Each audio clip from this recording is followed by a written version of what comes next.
মার্কিন president Donald Trump 2 সপ্তাহ সময় নিয়েছিলেন, কিন্তু 2 সপ্তাহ হয়ে গেল 2 দিন। এরই মধ্যে তার নির্দেশে যুক্তরাষ্ট্র জড়িয়ে গেল ইরান ইসরায়েল সংঘাতে। 22শে জুন ট্রাম্পের নির্দেশে ইরানের 3টি গুরুত্বপূর্ণ পারমাণবিক স্থাপনায় হামলা চালিয়েছে যুক্তরাষ্ট্র। ইরান ইসরায়েল সংঘাতের কারণে মধ্যপ্রাচ্যে যে অস্থিরতা তৈরি হয়েছিল, তাতে মার্কিন হামলার পর বিস্ফোরণের মুখে পড়েছে গোটা মধ্যপ্রাচ্য। আন্তর্জাতিক আইন শুধু নয়, খোদ মার্কিন সরকারের আইন লঙ্ঘন করে এমন হামলা চালিয়েছে ট্রাম্প। শান্তি আলোচনার মধ্যে ট্রাম্প যে হামলা চালালো, তা এখন শুধু উত্তেজনা বাড়াবে না, পুরো অঞ্চলের ভূ রাজনীতির চেহারাটাই পাল্টে দিবে। ট্রাম্প যদিও তার এই হামলাকে অসাধারণ সামরিক সাফল্য বলে দাবি করছে, তবে আমাদের বিশ্লেষণ হলো এই হামলার কারণে ট্রাম্প ও তার দেশ 4টি বড় বিপজ্জনক ঝুঁকির মধ্যে পড়ে গেল। সে ঝুঁকিগুলো যদি সত্যি দৃশ্যমান হয়, তাহলে পাল্টে যেতে পারে পুরো বিশ্বের রাজনীতির দৃশ্যপট। বিস্তারিত জানতে চলুন যাওয়া যাক বিশ্লেষণে।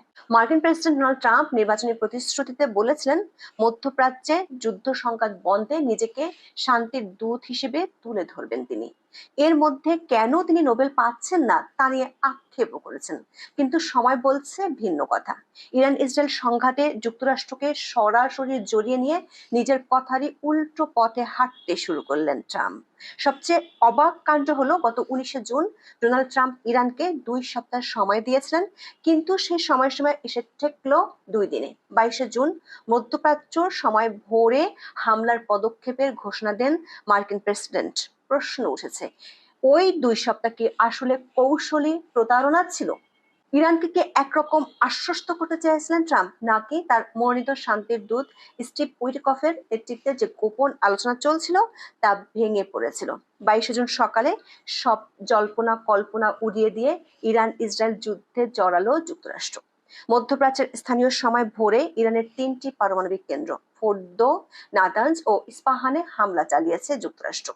20শে জুন এই স্থাপনাগুলোতে ইসরায়েলও হামলা চালিয়েছিল, কিন্তু ওই কেন্দ্রগুলোর উপরে কেন ইসরায়েল ও তার মিত্রদের এত নজর? কি এমন আছে এই 3 কেন্দ্রে যাকে এতটা গুরুত্ব দেয়া হচ্ছে? ইরানের সবচেয়ে বড় ইউরেনিয়াম সমৃদ্ধকরণ কেন্দ্র হলো নাতানজ। এর অবস্থান রাজধানী তেহরান থেকে 250 কিলোমিটার দক্ষিণে। বিশ্লেষকদের মতে এটি ইরানের পরমাণু কর্মসূচির একটি মূল কারিগরি ঘাঁটি, কারণ ইউরেনিয়ামকে পারমাণবিক জ্বালানিতে রূপান্তরের জন্য সেন্ট্রিফিউজ প্রযুক্তি সবচেয়ে গুরুত্বপূর্ণ। যুক্তরাষ্ট্র ভিত্তিক পর্যবেক্ষক সংস্থা নিউক্লিয়ার ট্রেড ইনিশিয়েটিভের তথ্য অনুযায়ী 2023 সালে সচল করা হয় নাতানজ পারমাণবিক কেন্দ্র। এই কেন্দ্রেই ইরান 60% পর্যন্ত বিশুদ্ধ ইউরেনিয়াম সমৃদ্ধ করছিল বলে জানিয়েছে আন্তর্জাতিক পারমাণবিক শক্তি সংস্থা বা IAEA।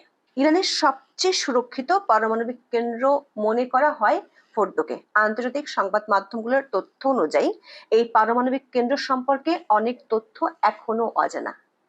এটি কম নামের একটি শহরের কাছাকাছি অবস্থিত, পাহাড়ের গভীরে নির্মিত একটি সুরক্ষিত ও গোপন স্থাপনা আছে এখানে।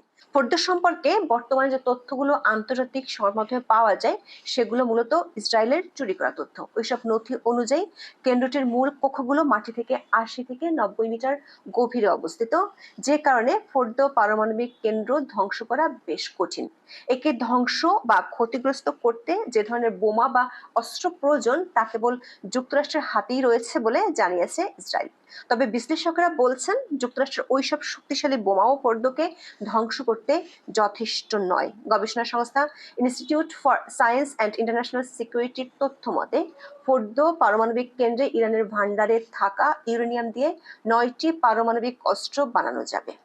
আমেরিকা যে 3টি কেন্দ্রে হামলা চালিয়েছে তার সবশেষটি হলো ইস্পাহান। এটি ইরানের সবচেয়ে বড় পারমাণবিক গবেষণা কেন্দ্র। চীনের সহায়তায় তৈরি হওয়া এই কেন্দ্র সচল হয় 1984 সালে। এনটিএ এর তথ্য মতে ইস্পাহান পারমাণবিক কেন্দ্রে কর্মরত আছেন 3000 বিজ্ঞানী। ইরানের সমগ্র পারমাণবিক কর্মসূচির প্রাণ কেন্দ্র বলে মনে করা হয়ে থাকে এটিকে। ইরানের 3টি পারমাণবিক স্থাপনায় হামলা চালানোর খবর নিজের সামাজিক যোগাযোগ মাধ্যম ট্রুথ সোশ্যালে জানান ট্রাম্প। তার ঠিক 2 ঘন্টা পর হোয়াইট হাউস থেকে জাতির উদ্দেশ্যে এক টেলিভিশন ভাষণে মার্কিন প্রেসিডেন্ট ট্রাম্প বলেন, এই অভিযান ছিল একটি দর্শনীয় সামরিক সাফল্য। ট্রাম্প দাবি করেছেন যে ফোর্দো শেষ হয়ে গেছে, তবে ইরান জানিয়েছে মার্কিন হামলায় তাদের অত্যন্ত সুরক্ষিত ফোর্দো পারমাণবিক স্থাপনায় খুবই সামান্য ক্ষতি হয়েছে।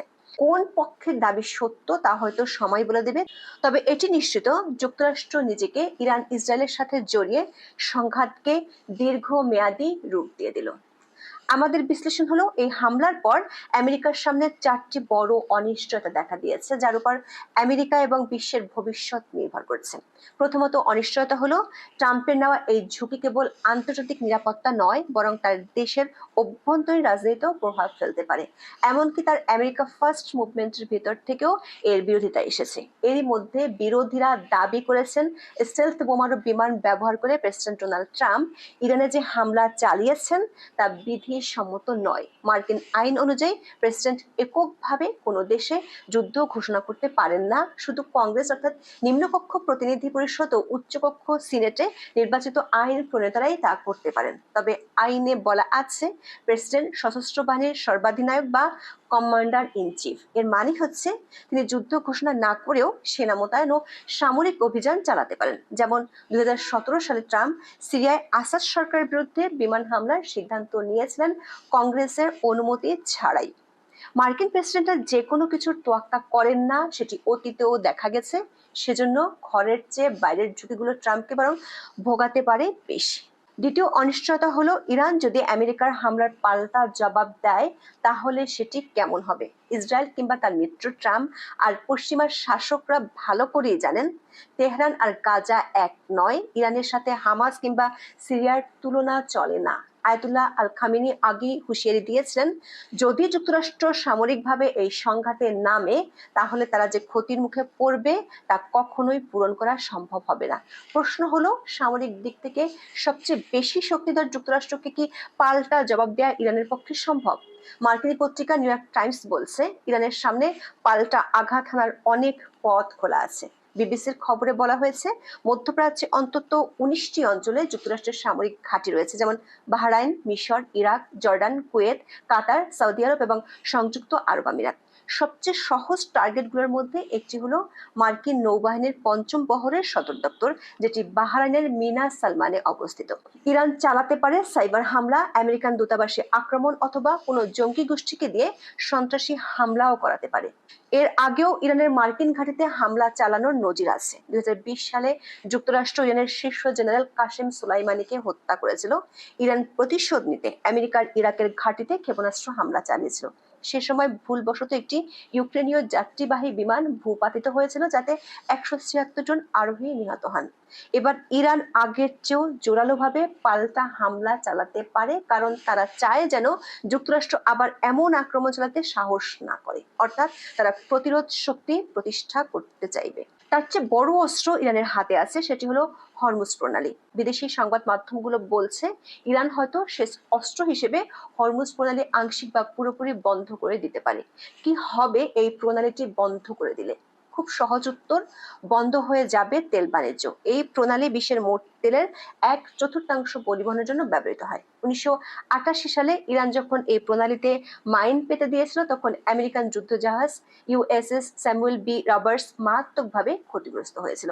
যদিও বিশেষজ্ঞরা মনে করেন যুক্তরাষ্ট্র শেষ পর্যন্ত প্রণালীটি পুনরায় উন্মুক্ত করতে পারবে, কিন্তু ততদিনে সুদে আসলে ট্রাম্পকে অনেক চড়া মূল্য দিতে হতে পারে।